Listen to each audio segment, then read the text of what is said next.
Hey guys, you won't believe me, I was cooking a soup later when I picked up the lid, a weird sentence appeared proving the existence of God. Don't you believe me? Come check for yourself.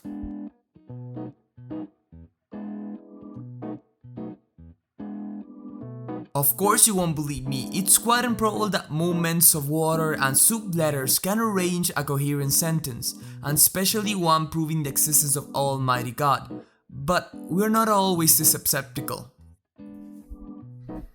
In 1859, Darwin published The Origin of Species. In it, he proposes that evolution happens through random mutations that happen to be beneficial to the organism. With time, these improved organisms survive longer than their peers and produce more offsprings, a process which is called natural selection.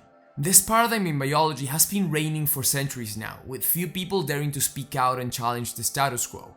My question is, why are we so doubtful about the power of randomness when we're speaking about a coincidence in a soup letter, but firm believers when it's regarding life itself and our own existence? Why do we rely so much on modern scientists when our intuition tells us that good things, like life, cannot just happen by accident? Science at its core is a systematic activity that builds knowledge in the form of testable explanations and predictions about the universe, through observation and experiment. Basically, science's job is to first observe some phenomenon in reality, then formulate an hypothesis to explain the phenomenon, design an experiment to test it, record the observation and analyze the data, and finally they reach conclusions.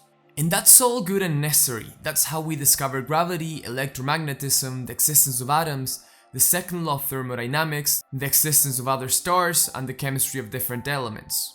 And thanks to these discoveries, we were able to develop smartphones, TVs, the internet, vaccines, cars, skyscrapers, and Pumbas, improving the lives of millions and millions of people around the world. But something else is going on. Almost unnoticeably and perhaps unconsciously, scientists began to construct a worldview and a paradigm through which they now view and understand the world. The world that scientists believe in is one composed, ultimately, by atoms and subatomic particles, devoid of any emotion, mind, consciousness, experience, and of course, and most importantly, devoid of any type of God. In this world, one can only call something real if it can be measured and observed. The rest might as well be a fantasy and as real as Santa Claus or the spaghetti monster. This worldview is called materialism. In biology specifically, this was translated into the firm conviction that Darwin was right, that evolution happened through several random DNA mutations, and there's nothing, and principally nobody, guiding this blind process. God is replaced by randomness and mere luck. This sounds too good to be true, so let's revisit the power of randomness. Let's bring the soup letter experiment once again. If we look at it through the scientist lens, we will reach three possible explanations. Either I got extremely lucky and got it right for the first time, or I arranged the letters before I shot the video, or I boiled the water a million times until I got the right order. It's very unlikely that I got it right the first time, so we can discard that first option. We are left with, either it was me arranging the letters before shooting the video, or it was an accidental invention that used repetition to beat the unfavorable odds of extraordinary coincidence. Of course, each try takes time and resources, so we must determine how many tries I supposedly needed to have a good chance of lifting the pot, and finding the miraculous sentence and calculating how much time that would take. If the result is longer than my age, the best guess would be that I secretly arranged the letters before I pressed record to my camera. But what does all this soup thing has to do with Darwin and scientists and the existence of God? We're getting there, but for me to respond, let's dive a little bit deeper into the miraculous molecule called protein. Proteins are the molecules responsible for most of the cellular activities of life. They are to the cell what mechanical components are to a car. They are the key of life. They are composed by long chains of amino acids. These are smaller molecules with connectors on both ends and an appendage in the middle. There are 20 different types of them and are differentiated by that appendage. If the sequence of amino acids is right, they fold up automatically inside the cell to form a compact three-dimensional structure, which we call a protein. Proteins can take different forms and shape in different ways, which will determine their function. If the sequence or folding of amino acids is incorrect, the protein will be useless. But just how specific are the arrangement of amino acids that cause protein chains to fold then? That's what molecular biologist Douglas asks, answering his 2004 experiment. First, he made variants of a functional penicillin inactivating enzyme, which is a type of protein and is composed by 153 amino acids. In each working variant, a cluster of 10 amino acids was replaced with random alternatives. The idea was to check how hard it is for a random arrangement of amino acids to be as functional as the structure they replaced. Once they discovered the probability of getting a random cluster to work with the protein as a whole, they calculated the likelihood of a fully randomized protein having the functional coherence needed to form a structure that supports the protein function. He discovered that of the possible encoding protein chains 153 amino acids long, only about 100 trillion is expected to encode a chain that folds well enough to perform a biological function. I know that sounds like a very big number, but to put things into perspective, this probability is the same as trying to randomly throw a pin that hits a target of the size of a hydrogen atom in a sphere of the size of the visible universe, 28 billion light years in diameter. But the intelligence and ingenuity of life is not limited to a single folded protein. Each form of life that shares our planet, from bacteria to birds and insects, have a set of proteins and genes that are unique to each species, not to even mention the complexity of our bodies, the intricateness of our visual system, and the unfathomable existence of our brains.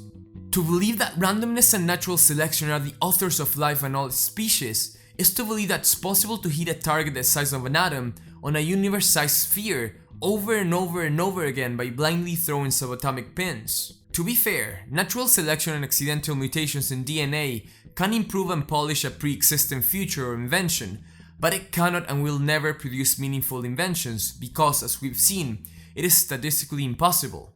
Just as our intuition tells us that boiling water cannot give origin to well-made phrases, it also indicates us that the complexity of life and you and me and everyone you know cannot be, in principle, the result of a series of fortunate mistakes.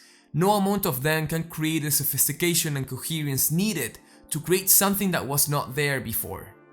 Computer programs cannot be written by randomly stroking keys on the keyboard. They need a programmer that's capable of insight.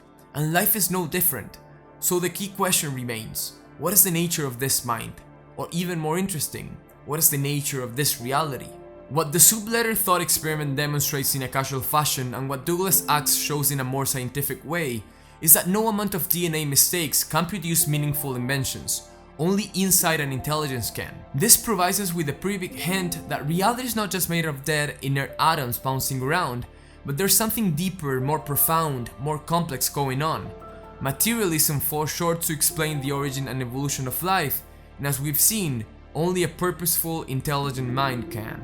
The bleak and dreary picture of the universe that modern science wants us to believe, where there's no place for mind, free will, self, experience, emotion, purpose, transcendence and God, has no basis in reality. It's just a very solid but illusory belief.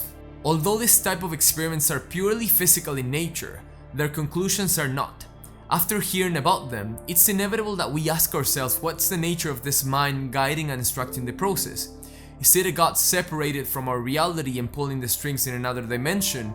Or is reality itself intelligent and purposeful? If there's a purpose in evolution, which is it? What is the ultimate aim in this intricate project? What is the purpose of our life specifically being the most advanced result of it? Do these answers entail some sort of responsibility to other living creatures or the earth? It's time to stop waiting for science and scientists to provide us answers to these questions. A new kind of philosophy and religion needs to emerge that builds from the foundations of science, but doesn't stop there. It must go beyond, attempting to tackle these critically important questions and give the meaning back to our robbed, purposeless lives. So stop buying the story that we live in a dead world reigned by chance, forces and mistakes with not God whatsoever, and realize that there's something deeper going on. There are some questions still unanswered, and it's our responsibility as the universe's best effort to become conscious of itself to answer them and keep evolution marching forward. Hello all, thanks for watching. Before leaving, I want to give credit to Douglas Axe and his book Undeniable. I took many ideas from it, and of course it inspired me to write down this video. If you're interested in this type of topics, I would recommend subscribing to our YouTube channel. You can also subscribe to our newsletter and visit our page at Inerize.com. Again, thanks for watching and stay tuned.